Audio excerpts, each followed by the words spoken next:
الحمد لله نحمده ونستعينه ونستغفره ونؤمن به ونتوكل عليه ونعوذ بالله من شرور أنفسنا ومن سيئات أعمالنا من يهده الله فلا مضل له ومن يضلله فلا هادي له ونشهد أن لا إله إلا الله وحده لا شريك له ونشهد أن محمدًا عبده ورسوله أما بعد قال الله تعالى في كلامه يا أيها الذين آمنوا أطيعوا الله وأطيعوا الرسول وأولي الأمر منكم فإن تنازعتم في شيء فردوه إلى الله والرسول إن كنتم تؤمنون بالله واليوم الآخر ذلك خير وأحسن تأويلا اللهم صل على محمد وعلى آل محمد كما صليت على إبراهيم وعلى آل إبراهيم إنك حميد مجيد اللهم بارك على محمد وعلى آل محمد كما باركت على إبراهيم وعلى آل إبراهيم إنك حميد مجيد رب اشرح لي صدري ويسر لي أمري واحلل عقدة من لساني يفقه قولي رب زدني علما صدق الله العظيم وصدق رسوله النبي الكريم ونحن على ذلك لمن الشاهدين والشاكرين والحمد لله رب العالمين۔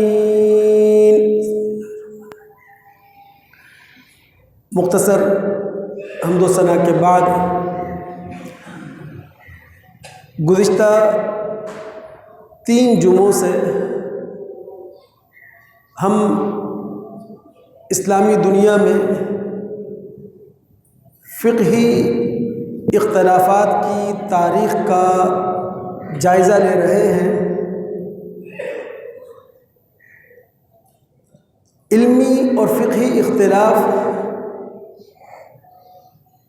یہ قدرت کا دیا ہوا حق ہے، یہ وہ فطری حق ہے جو پیدائشی طور پر اللہ رب العالمین نے انسانوں کو دے رکھا ہے، اور اختلاف کا یہ حق اللہ تعالیٰ انسانوں سے نہ چھیننا چاہتا ہے اور نہ اس نے اپنے انبیاء کو، اپنے پیغمبروں کو اس بات کی اجازت دی ہے کہ وہ لوگوں سے اختلاف رائے کا حق چھین لیں، اظہار رائے کا حق سلب کر لیں، یا فریڈم آف اسپیچ جو کسی بھی انسان کا فطری حق ہے وہ اسے سلب کر لیا جائے۔ صحابہ کرام، تابعین، تبع تابعین، فقہا، محدثین اور کسی بھی علمی حلقے میں، علمی طبقے میں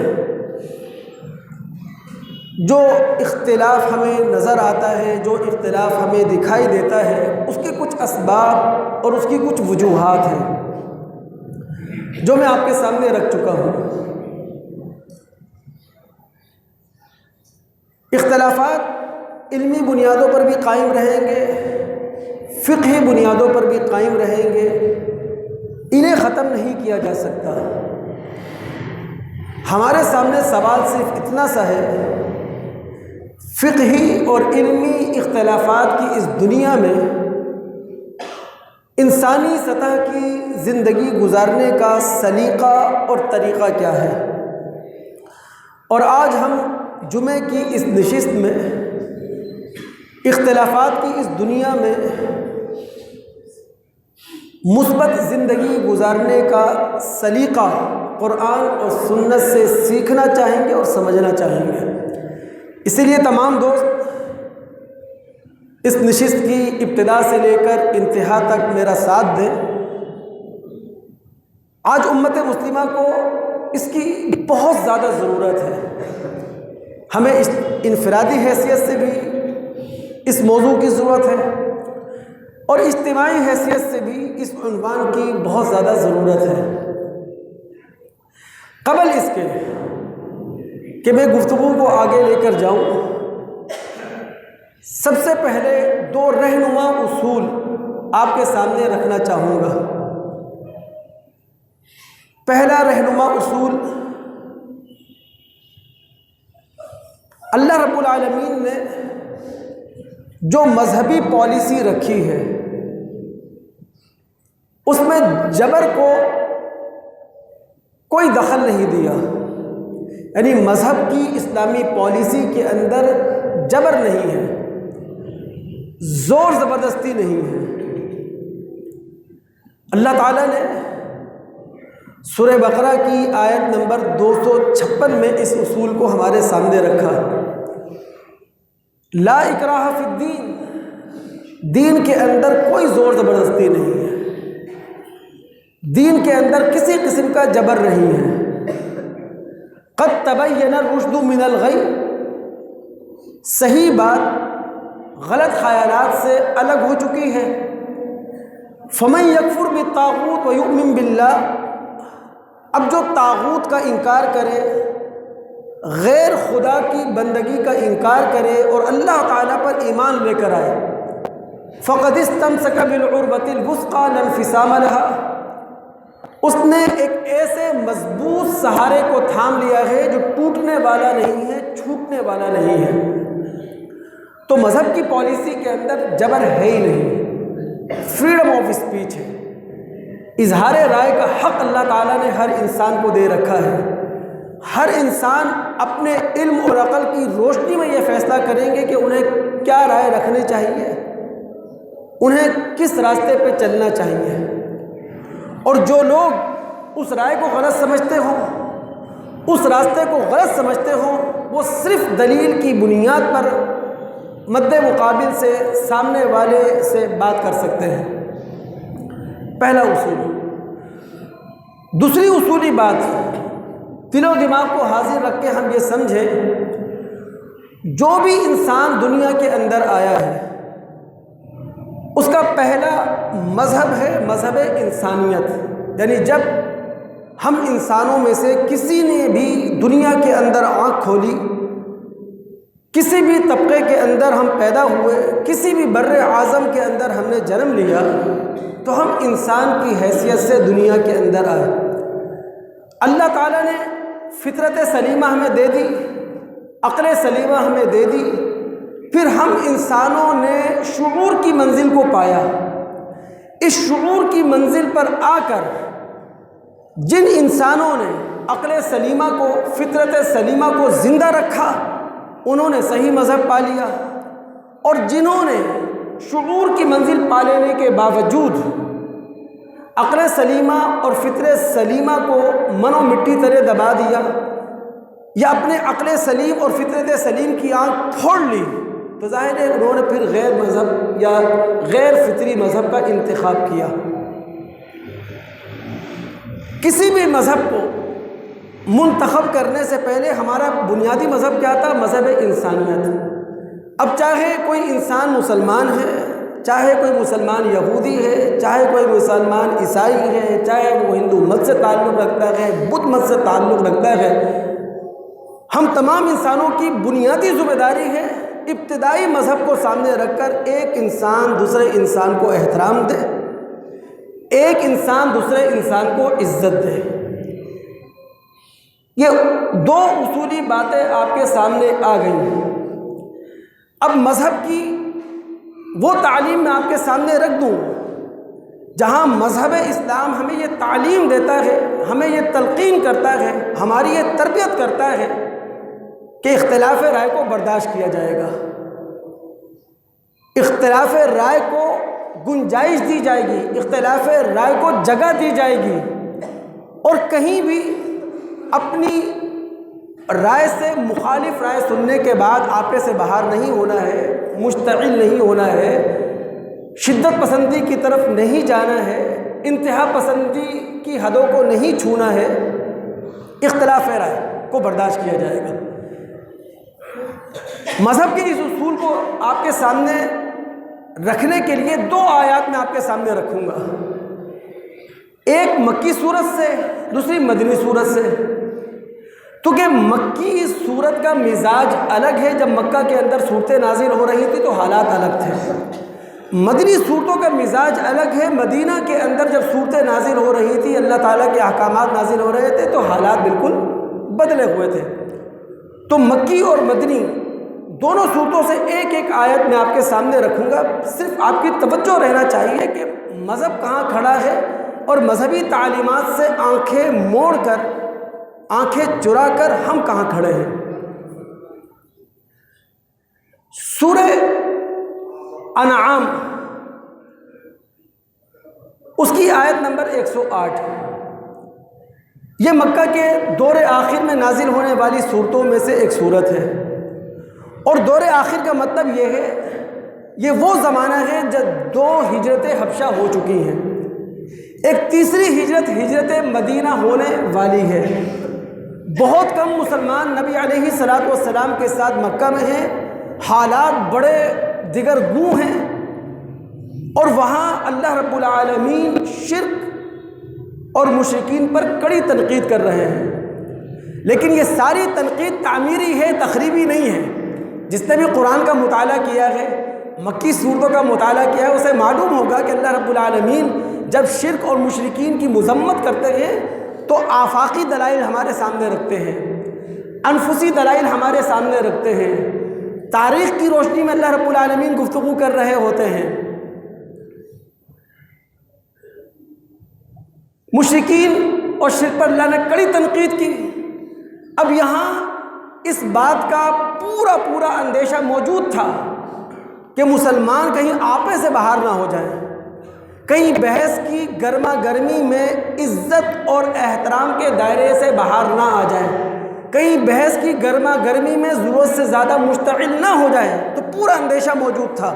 تو اللہ رب العالمین نے مسلمانوں کو یہ تعلیم دی، مسلمانوں کو یہ تلقین کی اور مسلمانوں کی یہ تربیت کی، وَلَا تَسُبُّوا الَّذِينَ يَدْعُونَ مِن دُونِ اللَّهِ فَيَسُبُّوا اللَّهَ عَدْوًا بِغَيْرِ عِلْمٍ۔ اے مسلمانوں، تم ان خداؤں کو برا بھلا نہ کہنا جن کو یہ اللہ رب العالمین کے علاوہ پوجتے ہیں، جن کی پرستش کرتے ہیں، جن کی عبادت کرتے ہیں، ورنہ کیا ہوگا؟ فَيَسُبُّوا اللَّهَ عَدْوًا بِغَيْرِ عِلْمٍ۔ اب یہ شرک کے دائرے سے نکل کر جہالت میں چلے جائیں گے، اور جہالت کا شکار ہو کر یہ ذات حقیقی کو، خالق ارض و سما کو برا بھلا کہنے لگیں گے۔ كَذَلِكَ زَيَّنَّا لِكُلِّ أُمَّةٍ عَمَلَهُمْ، ہم نے ہر قوم کے لیے اس کے اعمال کو خوشنما بنا دیا ہے۔ یعنی اللہ رب العالمین نے ایک سنت اپنی بیان کی ہے، ایک کائناتی اصول اپنا بیان کیا ہے کہ جو شخص جس قوم کے رسم و رواج میں پیدا ہوتا ہے، جس قوم کے رسم و رواج میں آنکھ کھولتا ہے، جس قوم کے رسم و رواج میں پلتا اور بڑھتا ہے، تو اس کی فطری وابستگی اسی مذہب کے ساتھ ہوتی ہے، قومی مذہب کے ساتھ۔ ہاں، اب اگر شعور کی منزل کو ایک شخص نے پا لیا اور وہاں اس نے اپنی آنکھ کھول کر، عقل سے کام لے کر، کامن سینس سے کام لے کر کبھی بھی اس چیز کا جائزہ نہیں لیا کہ جو کچھ مجھے آباء و اجداد سے ملا ہے، جو کچھ مجھے قوم سے ملا ہے، وہ صحیح بھی ہے یا غلط ہے؟ اگر صحیح ہے تو کس حد تک غلط ہے؟ اگر صحیح ہے تو کس حد تک صحیح ہے، اور غلط ہے تو کس حد تک غلط ہے؟ کبھی اس نے جائزہ نہیں لیا۔ تو پھر اللہ تعالیٰ فرماتے ہیں ثم الینا مرجعہم فینبئہم بما کانوا یعملون، آنا تو ہر شخص نے ہمارے پاس ہے، پھر ہم بتائیں گے کہ جناب تم کیا کارگزاری کر کر آئے ہو۔ تو اختلاف رائے کو برداشت کیا جاتا ہے۔ محمد الرسول اللہ صلی اللہ علیہ وسلم کے صحابہ نے اس زمانے کے اندر اختلاف رائے کو برداشت کیا ہے جس زمانے میں ان کے خلاف تلواریں بے نیام تھیں، جس زمانے میں نیزے مسلمانوں کے خون کے پیاسے ہوئے تھے، اس زمانے کے اندر مسلمانوں نے اختلاف رائے کو برداشت کیا ہے۔ یہ تو ہے مکہ کی صورتحال۔ ہم مدینہ میں چلتے ہیں جہاں حالات بدلے ہوئے ہیں۔ سورہ آل عمران ہے، آیت نمبر 64۔ اسلام نے جب مکہ میں آنکھ کھولی تھی تو اس وقت دنیا کے اندر دو بڑے الہامی آسمانی مذاہب تھے، ایک یہودیت کے نام سے، ایک عیسائیت کے نام سے۔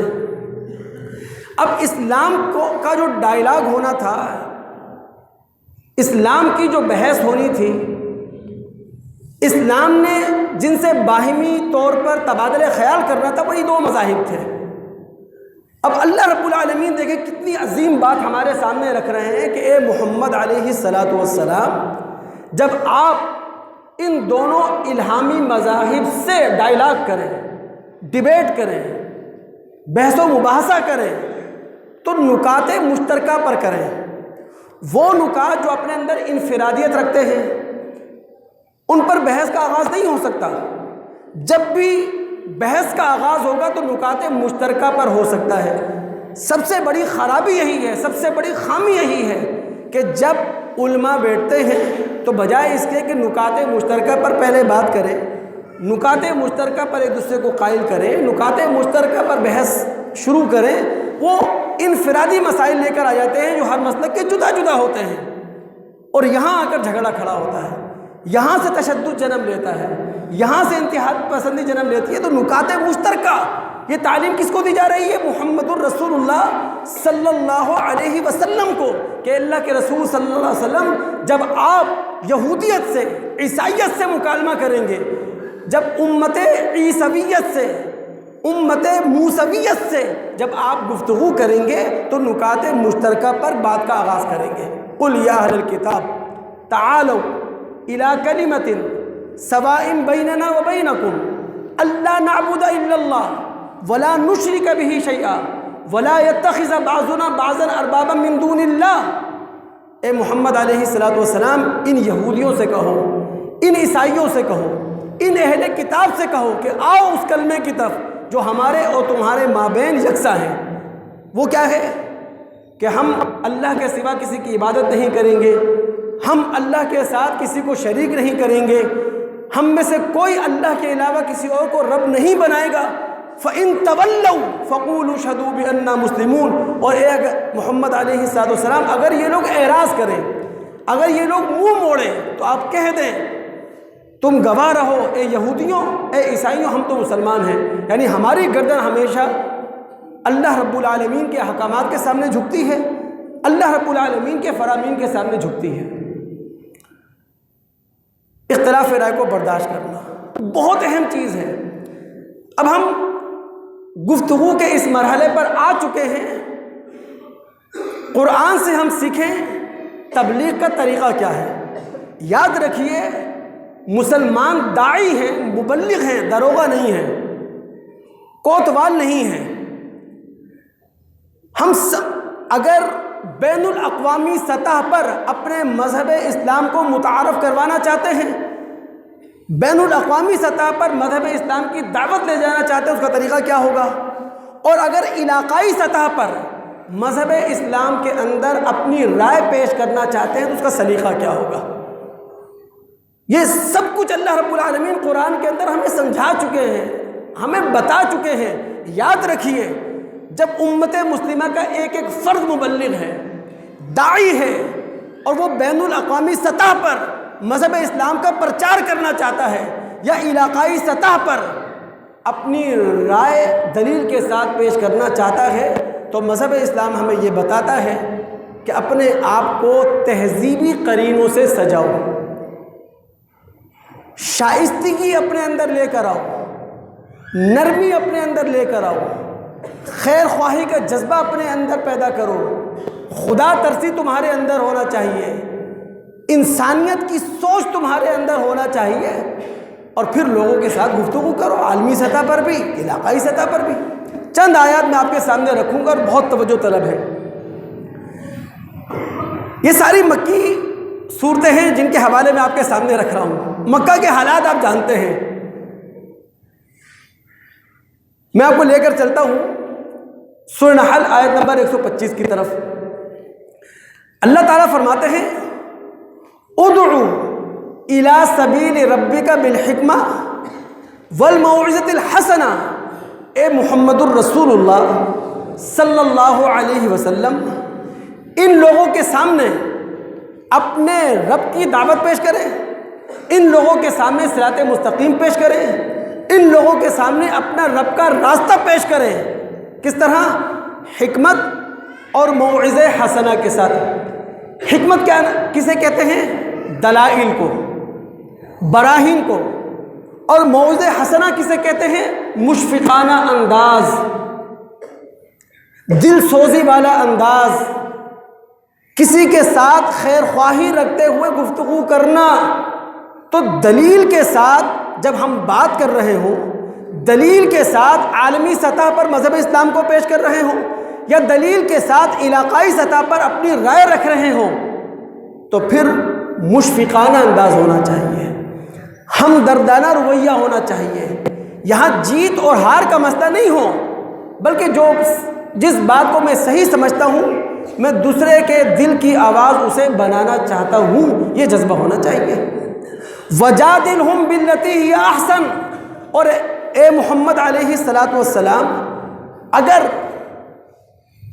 عالمی مذاہب کے لوگوں سے یا علاقائی علماء سے بحث و مباحثہ ہو جائے، بات تھوڑی بڑھنے لگے، تو بحث و مباحثہ غلط نہیں ہے، لیکن بحث و مباحثہ احسن انداز میں ہونا چاہیے۔ یعنی بحث و مباحثہ عقلی کشتی کا نام نہیں ہے، بحث و مباحثہ ذہنی دنگل کا نام نہیں ہے، بحث و مباحثہ شریفانہ انداز چھوڑ دینے کا نام نہیں ہے، بحث و مباحثہ گالم گلوچ کا نام نہیں ہے، بحث و مباحثہ دو پہلوان بن کر لڑائی کرنے کا نام نہیں ہے۔ وجادلہم باللتی ہی احسن، دلیل کی بنیاد پر ایک دوسرے سے گفتگو کی جائے گی، ایک دوسرے سے ڈائلاگ کیے جائیں گے۔ ہم چلتے ہیں سورہ حامیم السجدہ، 41واں سورہ ہے، مکی صورت ہے، مکہ کے دور آخر میں نازل ہوئی ہے، اور اس کا آیت نمبر 34۔ اللہ تعالیٰ کتنی عظیم بات کر رہے ہیں۔ وَلَا تَسْتَوِي الْحَسَنَةُ وَلَا السَّيِّئَةُ، اے محمد علیہ السلام، اے قرآن کے قاری، اے قرآن کے پڑھنے والے، اس بات کو سمجھ لے، حسنہ اور سیئہ برابر نہیں ہے، اچھائی اور برائی برابر نہیں ہے، اچھا رویہ اور برا رویہ برابر نہیں ہے۔ ادفع باللتی ہی احسن، تم بدی کو، برائی کو، شر کو اچھے طریقے سے، اچھے رویے سے، خیر خواہانہ انداز سے ختم کرو۔ اس کا رزلٹ کیا آئے گا؟ فَإِذَا الَّذِي بَيْنَكَ وَبَيْنَهُ عَدَاوَةٌ كَأَنَّهُ وَلِيٌّ حَمِيمٌ، وہی شخص جو تھوڑی دیر پہلے آپ کا دشمن تھا، ممکن ہے گزرتے ہوئے وقت کے ساتھ وہ جگری یار بن جائے۔ اور ہم نے محمد الرسول اللہ صلی اللہ علیہ وسلم کی تاریخ میں دیکھا کتنے ہی لوگ جو آپ کے خون کے پیاسے تھے، وہ نبی علیہ السلام کی ذات کے بھی محافظ بنے، آپ کے گھر کے بھی محافظ بنے، آپ کے لائے ہوئے دین کے بھی محافظ بنے۔ کیوں؟ آپ کی زبان کی مٹھاس کی وجہ سے، آپ کے اعلیٰ رویہ کی وجہ سے، آپ کے بلند ترین اخلاق کی بدولت ہم یہ کام ہوتے پہ دیکھا۔ اب چونکہ اختلاف رائے ہمارے ہاں برداشت نہیں کیا جاتا، مخالف رائے کی دھجیاں بکھیر دی جاتی ہیں، اور معذرت کے ساتھ ناراض نہیں ہوئیے گا، ہر مسلک کے لوگوں کا رویہ یہ ہے اور ہر مسلک کے لوگوں کی طبیعت یہ ہے، جو عالم کسی تھرڈ پارٹی کو ٹھیک ٹھاک لتاڑے گا وہ سب سے بڑا عالم ہے، اسی کے ماتھے چومے جائیں گے، اسی کو گلے لگایا جائے گا، وہی شیخ کہلائے گا، وہ سب سے بڑا عالم کہلائے گا۔ لیکن جو انسانیت کی بات کرے گا، جو مذہب اسلام کی بات کرے گا، جو محمد الرسول اللہ کی سیرت کی بات کرے گا وہ آواز فرقے کے لوگوں کے ہاں قابل قبول نہیں ہے. یہ عام رویہ ہے ہمارے ہاں، اس کو اپنے دلوں میں کھنگال سکتے ہیں، اپنے دلوں میں جانچ سکتے ہیں، عام معاملہ ہے ہمارا. اللہ رب العالمین ہم سب پر رحم فرمائے. سورہ طٰہٰ میں چلتے ہیں ہم نا، اور بہت توجہ رہے آپ کی. موسیٰ علیہ السلام کو اللہ تعالیٰ نے شریعت دی، شریعت دے کر کہا کہ بھائی فرعون کے پاس جاؤ. موسیٰ علیہ السلام نے کہا کہ کچھ غلطیاں میری ایسی ہیں جو شاید فرعون مجھے معاف نہ کرے، ایک انجانے میں مجھ سے قتل ہو گیا تھا، تو مجھے معاون چاہیے، مددگار چاہیے. اور میرا بھائی، بڑا بھائی ہارون وہ فصیح اللسان ہے، اگر اسے میرا معاون مددگار بنا دیں. تو اللہ رب العالمین نے موسیٰ علیہ السلام کی سفارش پر ہارون علیہ السلام کو بھی معاون اور مددگار بنا کی حیثیت سے انہیں نبی بنا دیا. پھر اللہ نے فرمایا اذهبا الی فرعون انہ طغی. موسیٰ اور ہارون دونوں جاؤ، فرعون نے سرکشی کی ہے. فقولا له قولا لینا لعلہ یتذکر او یخشی. اور دونوں جا کر فرعون کے دربار میں نرمی کے ساتھ اپنی دعوت پیش کرنا. ممکن ہے کہ فرعون نصیحت حاصل کر لے ورنہ ڈر جائے. لفظ کیا ہے؟ قولا لینا، نرمی سے بات کرنا.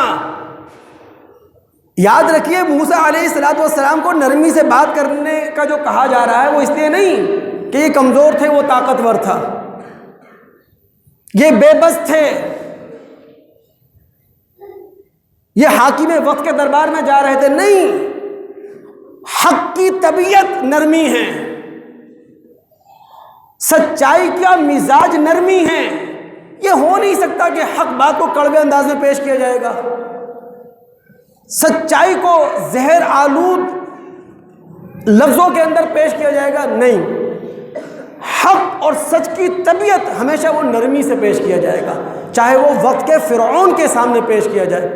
گھڑی اجازت نہیں دے رہی میری، چونکہ گفتگو آگے بڑھانی ہے، ورنہ وہ مکالمہ میں آپ کے سامنے رکھ دیتا جو فرعون اور موسیٰ علیہ السلام کے درمیان ہوا ہے. اور اگر کسی کو شوق ہے تو سورہ شعراء کا دوسرا رکوع جا کے پڑھ لے، 26واں سورہ ہے، اس کا دوسرا رکوع ہے. فرعون اور موسیٰ علیہ السلام کے درمیان جو مکالمہ ہوا ہے، جو ڈائلاگ ہوا ہے، فرعون نے دھمکی دی ہے، موسیٰ علیہ السلام نرم رہے ہیں. فرعون نے ٹھٹا اڑایا ہے، مذاق اڑایا ہے بڑے دربار میں، موسیٰ علیہ السلام خاموش ہے، نرمی اختیار کی بھی ہے. موسیٰ علیہ السلام کو جیل میں ڈالنے کی باتیں ہو رہی ہیں، لیکن موسیٰ علیہ السلام نرم رویہ چھوڑ نہیں رہے، نرمی کو ہاتھ سے جانے نہیں دے رہے.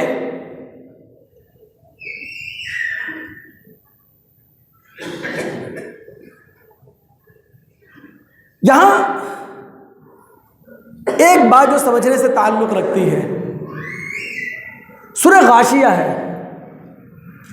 سورہ غاشیہ میں رب العالمین نے کسی بھی مبلغ کے لیے، کسی بھی داعی کے لیے ایک ہدایت دی ہے، ایک رہنمائی دی ہے. توجہ رہے آپ کی. میں نے آپ سے کیا کہا؟ ہم چاہے بین الاقوامی سطح پر مذہب اسلام کو لے کر جائیں، چاہے علاقائی سطح پر اسلام کے حوالے سے اپنی اختلافی رائے پیش کریں. قرآن کہتا ہے فذکر انما انت مذکر، کہ آپ نصیحت کیجئے، آپ کا کام نصیحت کرنا ہے. لست علیہم بمسیطر، تم داروغہ بنا کر نہیں بھیجے گئے ہو، تم کوتوال بنا کر نہیں بھیجے گئے ہو، تم چودھری بنا کر نہیں بھیجے گئے ہو، تم زبردستی اپنی بات منوانے والے بنا کر نہیں بھیجے گئے ہو. تمہارا کام صرف اپنی بات کو پہنچا دینا ہے، بس، اس کے علاوہ کچھ نہیں. یہ ہے انداز. اگر قرآن کا یہ رویہ ہمارے سامنے رہے، قرآن کی یہ تعلیم ہمارے سامنے رہے، قرآن کی یہ تربیت ہمارے سامنے رہے، تو یقین جانیے اس اختلافی دنیا کے اندر بھی ہم بڑی تعمیری اور مثالی زندگی گزار سکتے ہیں.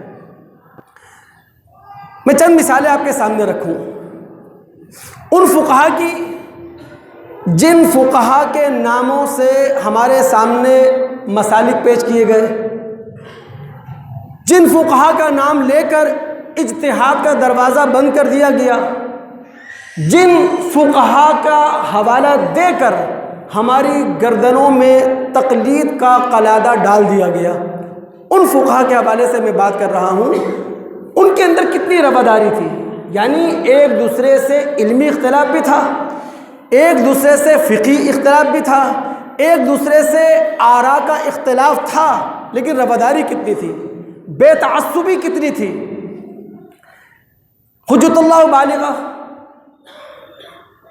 یہ وہ کتاب ہے جس کو سامنے رکھ کر میں چوتھا جمعہ پڑھا رہا ہوں۔ اچھا، یہ کوئی انہونی کتاب نہیں ہے، یہ مدارس میں پڑھائی جانے والی کتاب ہے۔ اس کتاب کا میں نے مدرسوں میں امتحان دیا ہے، اس کتاب کا میں نے وفاق المدارس سلفیہ امتحان دیا ہے عالمیہ کا۔ یہ کوئی انوکھی مدرسوں میں پڑھائی جانے والی کتاب ہے یہ۔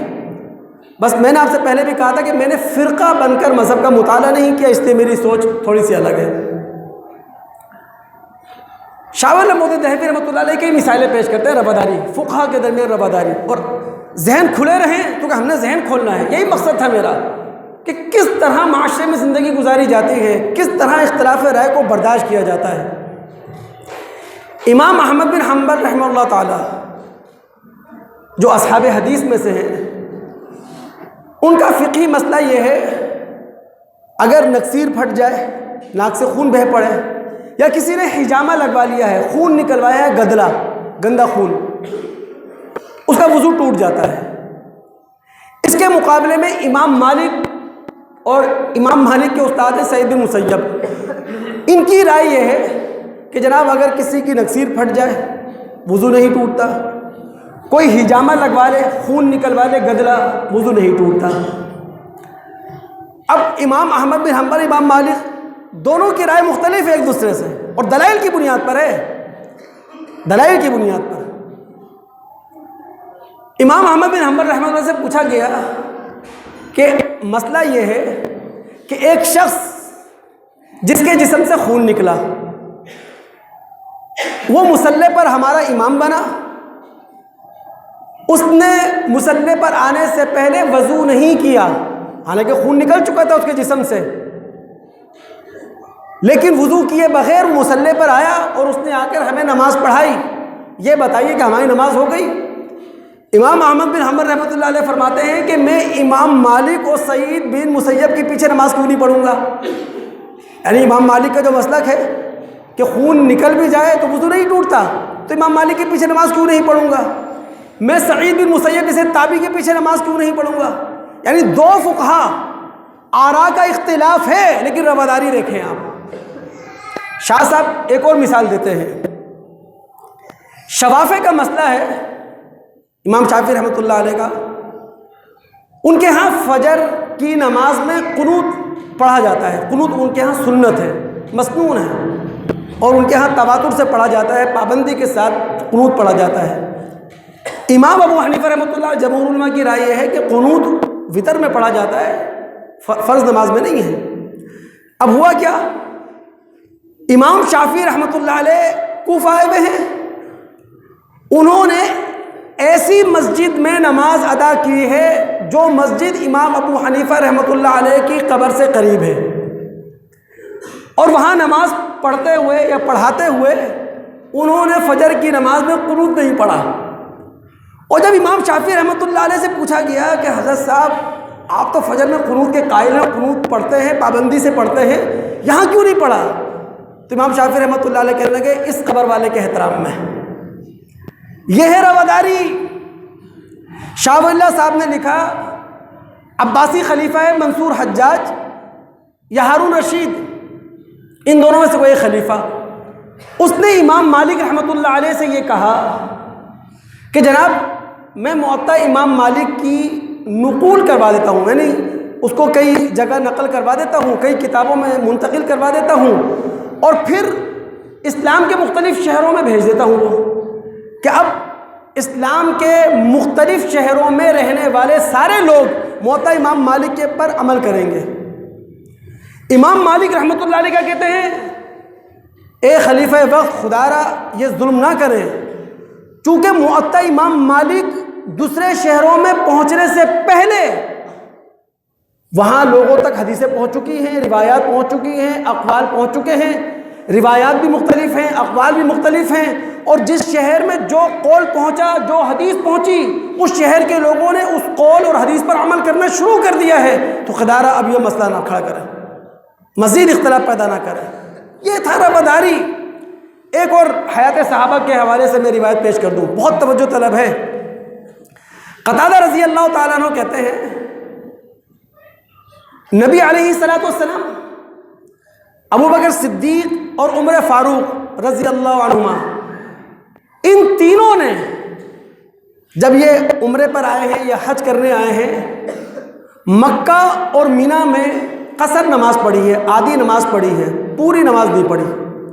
اور عثمان غنی رضی اللہ تعالیٰ عنہ نے بھی اپنے دور خلافت کے آغاز میں مکہ اور مینا آ کر آدھی نماز پڑھی ہے، قصر نماز پڑھی، پوری نماز نہیں پڑھی۔ لیکن پھر ایک وقت ایسا آیا کہ عثمان غنی رضی اللہ تعالیٰ عنہ نے اپنی خلافت کے زمانے میں ہی مکہ اور مینا میں پوری نماز پڑھنا شروع کر دی۔ اور میرا خیال جہاں تک مجھے یاد پڑتا ہے، اس کی وجہ یہی تھی کہ عثمان رضی اللہ تعالیٰ عنہ کا خیال یہ تھا کہ چونکہ میرا گھر ہے یہاں، اب میں مسافر نہیں رہا یہاں آ کر، میرا اپنا گھر ہے، تو پوری نماز نہیں پڑھ رہے تھے وہ۔ جب یہ بات عبداللہ بن مسعود رضی اللہ تعالیٰ عنہ کو بتائی گئی کہ جناب عثمان غنی رضی اللہ تعالیٰ عنہ مکہ اور مینا کے اندر پوری نماز پڑھ رہے ہیں، قصر نہیں کر رہے، عبداللہ بن مسعود رضی اللہ تعالیٰ عنہ نے پڑھا انا للہ و انا الیہ راجعون، وہ کہا یہ رائے غلط ہے، میرے نزدیک رائے سے اختلاف کیا۔ جب نماز کا ٹائم ہوا، عثمان غنی رضی اللہ تعالیٰ عنہ مصلی پر آئے، عبداللہ بن مسعود رضی اللہ تعالیٰ عنہ کے پیچھے کھڑے ہوئے، اور جس طرح عثمان غنی نے 4 رکعت پڑھی، عبداللہ بن مسعود نے ان کے پیچھے 4 رکعت پڑھی۔ اور نماز کے بعد جب عبداللہ بن مسعود رضی اللہ تعالیٰ عنہ سے پوچھا گیا کہ حضرت صاحب آپ نے تو پہلے انا للہ پڑھا، رائے کو سے اختلاف بھی کیا، رائے کو غلط بھی قرار دیا، پھر نماز آپ نے وہی 4 رکعت پڑھی، تو انہیں کیا بات کہی تھی کہ الخلاف و شر، ٹھیک ہے میری رائے کا اختلاف ہے، قول کے لحاظ سے میں نے ان کی مخالفت کی ہے، لیکن عمل کے لحاظ سے میں مسلمانوں کے عمل سے پیچھے نہیں رہوں گا، چونکہ اختلاف یہ بدتر ہے۔ فقہا کے درمیان یہ رواداری تھی۔ یہ رواداری اگر ہم مسلمان اپنے اندر پیدا کریں تو یقین جانیے بہتر، مثبت، تعمیری زندگی ہم اس ماحول میں بھی گزار سکتے ہیں، کوئی مشکل کام نہیں ہے ہمارے لیے۔ یہاں اصولی بات سمجھ لیں، توجہ رہے، میں صرف آپ کے چند منٹ لوں گا، بہت توجہ رہے۔ جتنا بھی اختلاف ہے نا وہ فروعی اختلاف ہے، اصولی اختلاف نہیں ہے۔ دیکھیں مثال کے طور پر نماز ہے، قیام، رکوع، قومہ، سجدہ، اختلاف نہیں کسی کو، اس دوران میں فروعی اختلاف ہے۔ روزہ سحری سے لے کر غروب آفتاب تک سب کے نزدیک ہے، کئی فروعی اختلاف آ جاتا ہے مسائل میں۔ زکوٰۃ بالکل ہے، فروعی اختلاف ہے۔ حج مینا سے لے کر آگے مزدلفہ تک ہمیں سفر کرنا ہے، اس سے آگے بھی جانا ہے، کسی کو اختلاف نہیں ہے، فروعی اختلاف۔ اختلاف جتنا بھی ہے فروعی ہے، توجہ رہے آپ کی۔ اللہ تعالیٰ نے قرآن میں کیا کہا سورہ نساء میں، افلا یتدبرون القرآن ولو کان من عند غیر اللہ لوجدوا فیہ اختلافا کثیرا، کیا ان لوگوں نے قرآن میں تدبر نہیں کیا؟ اگر یہ اللہ کے علاوہ کسی اور کے پاس سے ہوتا تو اس میں بہت اختلاف پاتے گے، صحیح ہے، لیکن ہم قرآن کی کوئی بھی تفسیر اٹھا کے دیکھ لیں تو آپ کو اختلاف ملے گا، تو اختلاف اصول میں نہیں ہے، فروع میں ہے۔ نبی علیہ الصلوۃ والسلام نے کیا کہا تھا ابن ماجہ کی روایت میں کہ جناب جس دین پر میں تمہیں چھوڑ کے جا رہا ہوں وہ دین بڑا روشن ہے۔ کتنا روشن؟ لیلھا کنہارھا، اس دین کی راتیں بھی دن کی طرح روشن ہیں، اتنا روشن دین ہے۔ لیکن آپ کسی بھی حدیث کی تشریح اٹھا کے دیکھ لیں آپ کو اختلاف نظر آئے گا، تو اختلاف کیا ہے؟ اصول میں نہیں ہے، فروع میں ہے، جسے ہم کہتے ہیں سوجھ بوجھ کا اختلاف، افہام و تفہیم کا اختلاف، فقہی اختلاف، علمی اختلاف۔ اللہ کے بندو، اگر اللہ رب العالمین ہمیں ایک امت، ایک جماعت، ایک فرقہ بنا کر رکھنا چاہتا تو ریموٹ کنٹرول کے ذریعے یہ کام کر سکتا تھا، اللہ نے نہیں کیا۔ سورہ ہود اللہ فرماتا ہے وَلَوْ شَاءَ رَبُّكَ لَجَعَلَ النَّاسَ أُمَّةً وَاحِدَةً وَلَا يَزَالُونَ مُخْتَلِفِينَ۔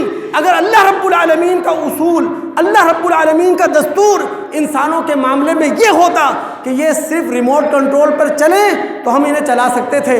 اب انسانوں کے درمیان ہمیشہ اختلاف رہے گا، ہمیشہ اختلاف رہے گا، رائے کا فقہی اختلاف، علمی اختلاف، یہ رہے گا۔ بس دماغ حاضر رکھے جو بات میں کہنا چاہ رہا ہوں، فروعی اختلاف ہے، اصولی اختلاف نہیں ہے۔ اب ہم میں سے ہر شخص قرآن کا مطالعہ کرنا چاہتا ہے نا۔ اب ہم قرآن کی ایک تفسیر لے رہے ہیں، مثال کے طور پر طبری کی الجامع لاحکام القرآن ہم نے لے لی، ہم نے بسم اللہ الرحمن الرحیم سے شروع کیا قرآن کا مطالعہ۔ آپ کو معلوم ہے جب قرطبی کی اس تفسیر کا ہم مطالعہ شروع کریں گے بسم اللہ الرحمن الرحیم تو لکھا ہوا ہوگا فیہا 27 مسئلہ۔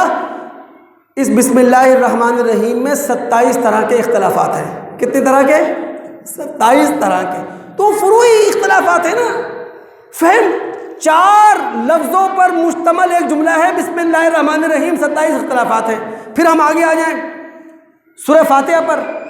سورہ فاتحہ 43 صفحات پر، 43 صفحات پر بکھری ہوئی ہے نا تفسیر میں۔ جو صفحہ اٹھائیں گے وہاں اختلاف، چند سطریں پڑھیں گے وہاں اختلاف۔ 20 جلدوں پر مشتمل قرطبی کی تفسیر ہے الجامع لاحکام القرآن۔ کوئی صفحہ ایسا نہیں ہے جہاں قول کا اختلاف نہ ہو، رائے کا اختلاف نہ ہو۔ یہ فروعی اختلاف کہلاتے ہیں۔ حدیث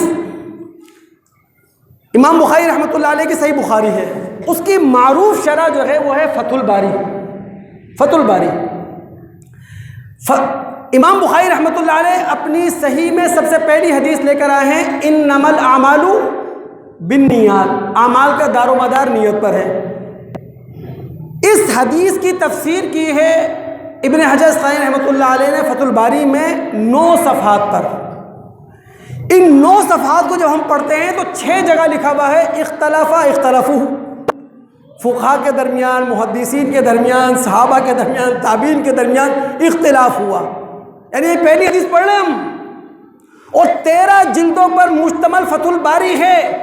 کوئی حدیث اٹھا کے دیکھ لیں، کوئی مسئلہ اٹھا کے دیکھ لیں، اللہ کے بندو ہم نے مدرسے میں پڑھا ہے، یہی طریقہ ہمیں اپنانا چاہیے۔ اللہ کا شکر اور سب کا بڑا کرم ہے، طالب علمی کے دور سے ہمارا یہ طریقہ چلتا آ رہا ہے۔ ہم نے ابن رشد کی کتاب ہے بدایت المجتہد، جزاک اللہ، بدایت المجتہد ہم نے پڑھی۔ امام شوکانی کی کتاب ہے نیل الاوطار، وہ ہم نے پڑھی۔ زمانہ طالب علمی مدرسے میں رہ کر اس میں طریقہ کار کیا ہے؟ ہر مسئلے سے متعلق فقہاء کے آراء لکھی جاتی ہیں، فقہاء کی آراء کے دلائل دیے جاتے ہیں، اور دلائل دینے کے بعد ترجیحات قائم کی جاتی ہیں کہ کون سی بات زیادہ راجح ہے، کون سی حدیث اس قابل ہے کہ جس پر عمل کیا جائے۔